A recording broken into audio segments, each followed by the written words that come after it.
Hello, Rob from Fountain Pen Journey with a review of the Conklin Duragraph Abalone fountain pen. Now, in 2020, Conklin created quite a lot of waves by releasing abalone versions of the Endura, and it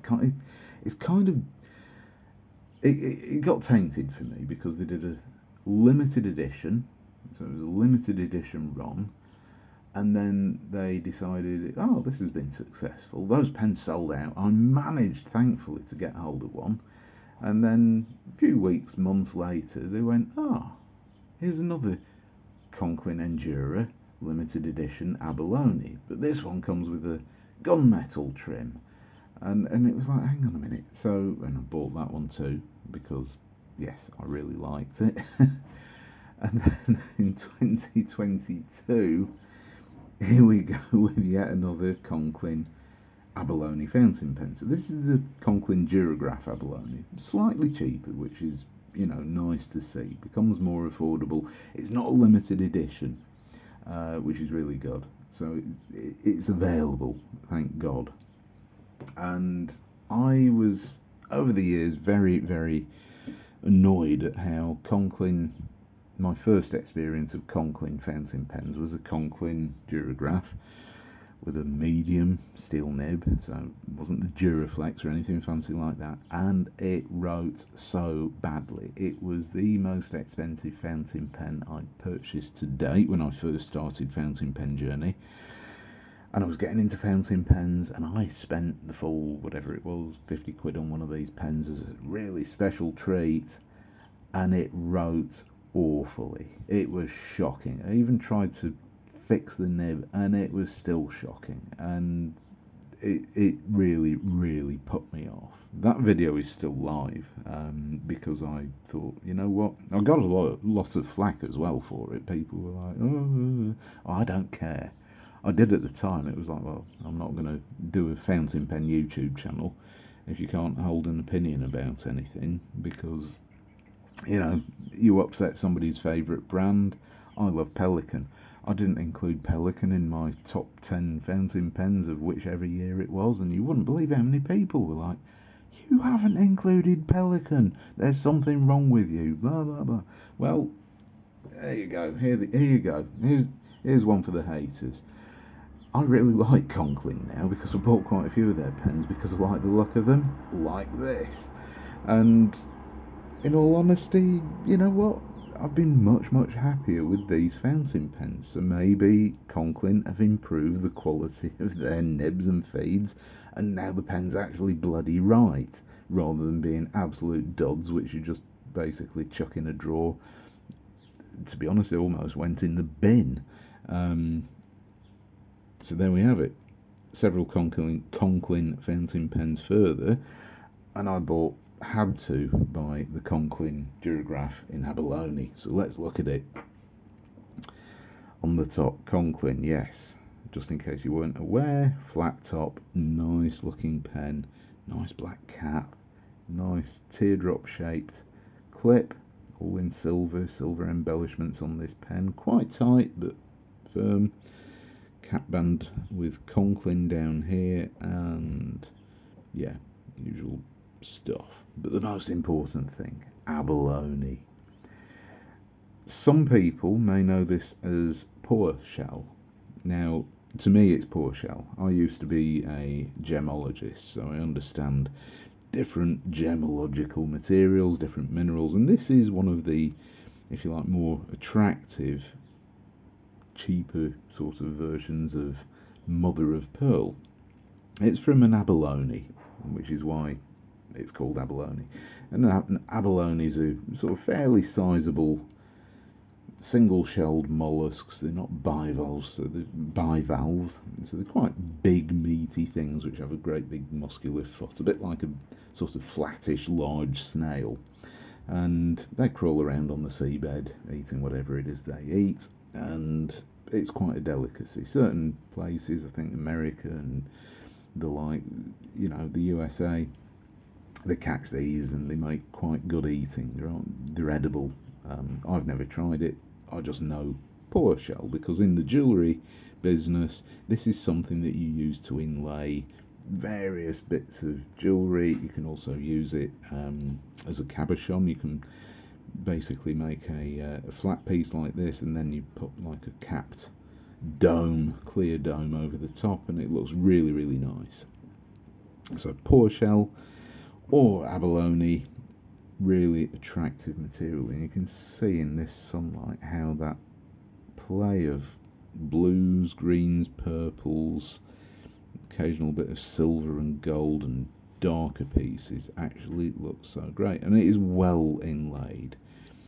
You know, paua shell, it's not a consistent material, it's not flat, it's all sorts of shapes, and Conklin have really done a fantastic job at inlaying this into the fountain pens, because while it's inlaid in strips, these flat looking facets, same as the other Conklin Abalone fountain pens, this is completely cylindrical. There are no flat bits whatsoever. It's really, really well made, really lovely material. I'll just show you more of this because it's worth looking at. Really beautiful fountain pen, really nice material to include. Very, very happy, and I think it goes well with the black and the silver. Basic black finial down here. The cap unscrews just over a turn. Really good. Black plastic feed, Conklin crescent shaped steel nib, and this one's a broad. We've got black plastic section, metal threads which go onto the plastic cap. There is a bit of a sort of cap liner thing in there. Sections relatively small but very comfortable. These threads are well out of the way. There is a bit of a flare out. It is shaped, so your fingers basically don't feel these. And this slight step up to the barrel is rounded, and it's a good size, nice comfortable size. Really beautiful looking fountain pen. Unscrew this and it comes with a nice Conklin converter, and it takes standard international cartridges too. So all is well with the world. The cap doesn't post deeply onto the finial, but it does post. It's fairly secure, and it's just not great, and it's very, very back heavy, so it's not a pen that I would use posted. So there we have the pen. Beautiful looking pen, but most importantly, how does this one write? I'll put it this way, it's an awful lot better than the Conklin Duragraph I originally bought.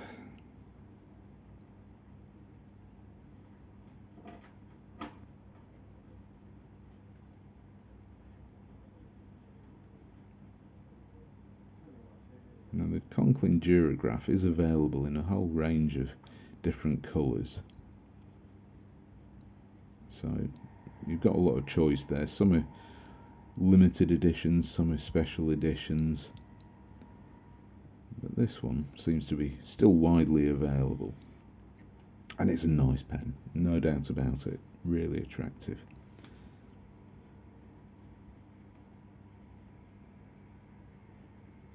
Tell you more about the writing in a minute.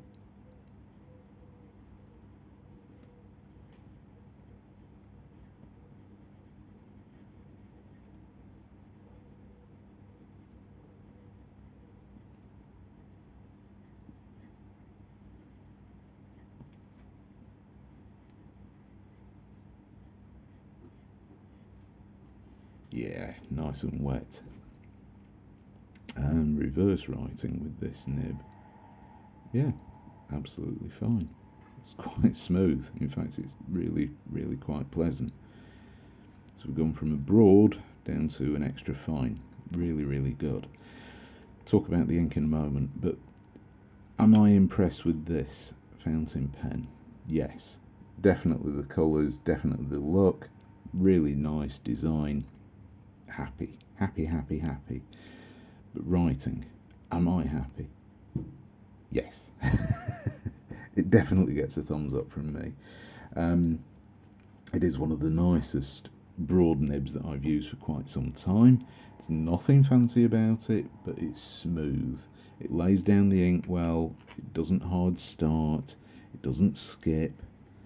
There we go, proper wet fountain pen. And the ink is a very popular ink, but one that I actually do have the opinion that it is a bit dry.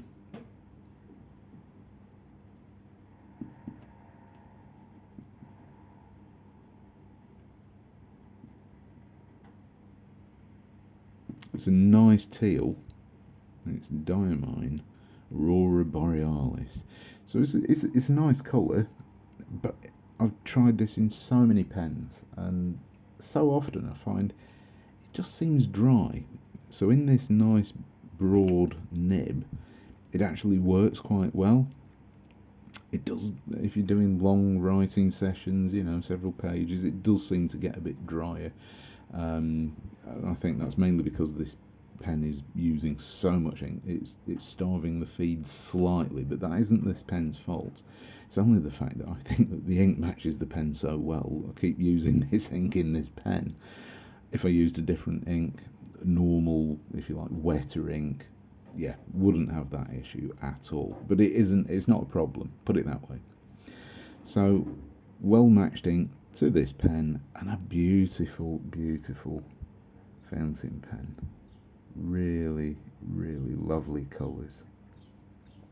Well worth finding one of these if this happens to be your sort of thing. So, there we have it, the Conklin Duragraph Abalone Broad fountain pen. Thank you very much for watching, and I shall see you next time. Bye.